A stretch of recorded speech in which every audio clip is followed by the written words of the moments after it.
Although it is relatively unreported today, the historical documents are unequivocal that the Klan was started by Democrats and that the Klan played a prominent role in the Democratic Party. This 13-volume set of congressional investigations from 1872 conclusively and irrefutably documents that fact. The Klan terrorized black Americans through murders and public floggings. Relief was granted only if they promised not to vote for Republican tickets, and violation of this oath was punishable by death. And since the Klan was targeted against Republicans in general, it did not limit its violence simply to black Republicans. In this old illustration, the Klan in North Carolina is about to hang a white Republican. This is a Klan pushcard from 1868, about the size of a baseball card. It is entitled, "Radical Members of the South Carolina Legislature." It shows 63 radicals. They were all Republicans. The Democrats called Republicans radicals because the Republican Party was biracial and allowed blacks to vote and participate in the political process, thus making them radical in the Democrats' eyes. Of the 63 radicals, or Republicans, in the South Carolina legislature, 50 were black and 13 were white. On the back of this card, all the names of the radical Republicans were listed. Evidently, if the Klan wanted to pay a night visit, with the help of this card, they would know exactly who they were looking for. Although much progress had been made because of the 13th Amendment and the civil rights laws passed in Congress, Democrats in the South still found ways to ignore those laws. Congress responded with the 14th Amendment, a civil rights amendment to the Constitution declaring that former slaves were full citizens of the state in which they lived and were therefore entitled to all the rights and privileges of any other citizen in that state. When the 14th Amendment came to a vote, 94% of the Republicans in Congress voted for the passage of that civil rights amendment. However, the records of Congress reveal that not one single Democrat in either the House or the Senate voted for the 14th Amendment. Perhaps this lack of support for civil rights is not surprising, considering the makeup of the National Democratic Party at that time. Here is a handbill highlighting some of the distinguished notables at the 1868 Democratic National Convention held in New York City on July the 4th of that year. Nearly 1/5 of the members of the Democratic National Convention were leaders who had either militarily fought for or politically led the slaveholding nation in the South.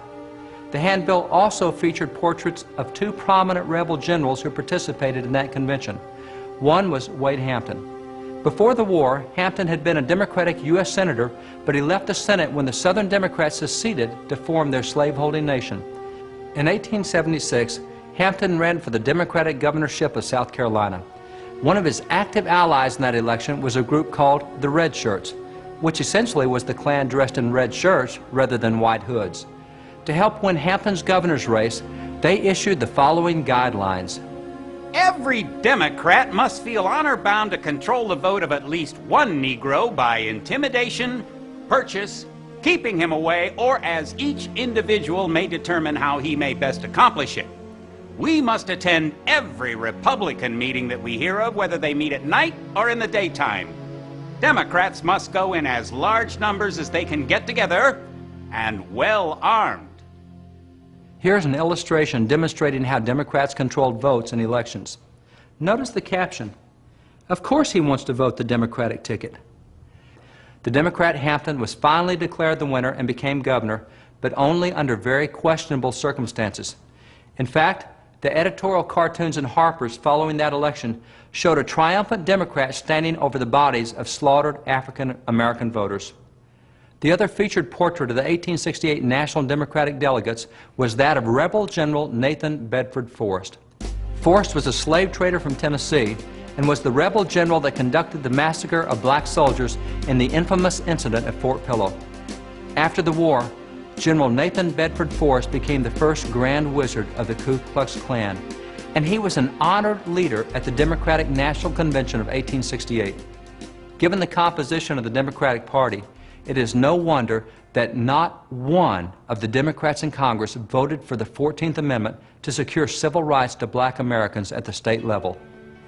Even though huge steps in obtaining civil rights had been achieved through the 13th and the 14th Amendments, as well as through several federal civil rights laws, the staunch and steadfast resistance of the Southern Democratic states to those measures continued. They simply ignored the constitutional amendments and the federal laws. Congress therefore imposed requirements that before the former Confederate states could be readmitted, they must create new state constitutions that guaranteed equal civil rights for black Americans. However, the votes to ratify these new constitutions that granted civil rights to black Americans were met with massive resistance and widespread riots and attacks by Democrats throughout those states. For example, in 1868 in Mississippi, Democrats and the Klan attacked blacks on their way to vote for the new Constitution. As a result, the Congressional Committee on Reconstruction convened extensive hearings.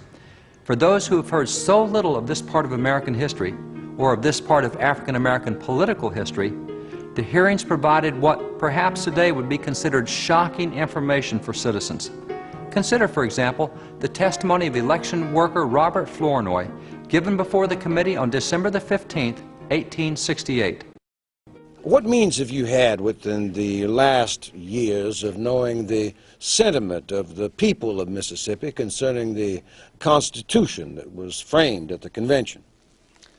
I canvassed a large portion of the state in favor of the adoption and ratification of the Constitution. Of course, I made it my business to ascertain the sentiment of the people from what I could judge in general from the expressions of approval or disapproval of remarks made. And I took it upon myself to converse freely with the people. I have never met in all my interaction with the Negroes of Mississippi but one single Negro who professed to be a Democrat, and that was in the town of Oxford. He was a waiter in a hotel, and he informed me that he was a Democrat. I tried to convert him and failed and left him a Democrat. This election official could only find one black American in the entire state of Mississippi that was a Democrat. Significantly, in Mississippi at that time, there were 444,000 blacks and only 383,000 whites. Since blacks voted overwhelmingly Republican, only by preventing blacks from voting could Democrats defeat the new state constitution with its civil rights provisions, hence the cause of the violence. Notwithstanding the strident opposition throughout the southern states, the new constitutions were eventually passed, and a number of black Americans were elected to national office under those new constitutions. This 1872 print by Currier and Ives shows the first 7 black Americans elected to the U.S. Congress. Significantly, all 7 were Republicans. On the left side of the picture is Hiram Rhodes Revels from Mississippi. An ordained minister, he served as a missionary and pastor, recruited 3 black regiments, and was a chaplain during the Civil War. Revels became America's first black U.S. Senator. Next is Benjamin Turner of Alabama. Turner was a slave during the Civil War, but within 5 years after the war, he had become a wealthy and prosperous businessman. Next is Robert DeLarge of South Carolina. Born as a slave, within 3 years of the end of the war, he was serving in the State House. He also chaired the Republican Party's platform committee and became a statewide elected official. Next is Josiah Walls of Florida. Walls was a slave during the Civil War and was forced to fight for the Confederate Army. After he was captured by Union troops, however, he promptly enlisted as a Union soldier and even became an officer. After his election to Congress, his credentials were challenged by Democrats and he was twice sent home. He was re-elected after the first challenge, but during the second challenge, Democrats regained control of Florida and he was prevented from returning. Next is Jefferson Long of Georgia. Born as a slave, he was self-educated and built a thriving business. However, when elected to Congress as a Republican, Democrats boycotted his business, causing him great financial losses. Long was the first black American to deliver a congressional speech in the U.S. House. Next is Joseph Hayne Rainey of South Carolina. Born a slave, he actually served briefly as Speaker of the U.S. House and was in Congress longer than any other black American from that era. The 7th is Robert Brown Elliott, also of South Carolina. He was well educated, reading in Spanish, French, and Latin. In Congress, he led in the passage of civil rights bills over the strident opposition of congressional Democrats, and he later became Speaker of the House in the state legislature.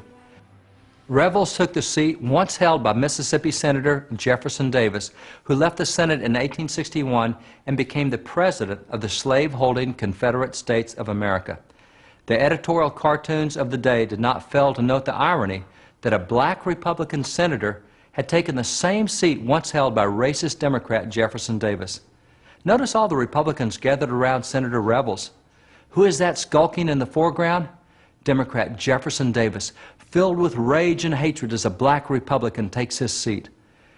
While the Reverend Hiram Rhodes Revels was the first black American to serve in the U.S. Senate, there have been others as well. The second was Blanche Kelso Bruce, the first to serve a full term in the Senate. The third black senator was Edward Brooke. Significantly, the first three black U.S. senators, Revels, Bruce, and Brooke, were all Republicans. Carol Moseley Braun of Illinois was the fourth black American to serve in the U.S. Senate, but only the first Democrat. And Barack Obama, also from Illinois, was only the second black Democratic U.S. Senator. The first African American elected to the U.S. House was Joseph Hayne Rainey of South Carolina. He was the first of 23 black Americans elected to the U.S. Congress, all as Republicans. Remarkably, of those early black congressmen, 13 had been slaves. Consider the amazing transformation that this represents. In only 5 years, black Americans had gone from being slaves to becoming members of Congress. Not only had 13 of the early black congressmen been slaves, but many were home or self-educated. Additionally, 3 of that group were ministers, 7 were attorneys, 5 were school teachers, 4 were university presidents, and 13 were state legislators. A distinguished group with momentous achievements. Democrats did not elect their first black American to the U.S. House until 1935, and that black member was from Illinois, a northern state in which blacks had always been free. It was not until 1973 that the first black American Democrats were elected to Congress from the South, Barbara Jordan of Texas and Andrew Young of Georgia. And they were elected only after the U.S. Supreme Court struck down the gerrymandered district lines that Southern Democratic state legislatures had drawn that kept blacks from being elected.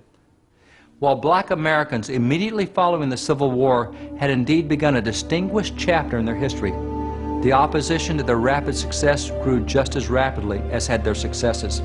Many Southern Democrats despised blacks and Republicans and utilized every means possible to keep them from voting, including not only the use of devious and cunning means, but also the direct use of violence.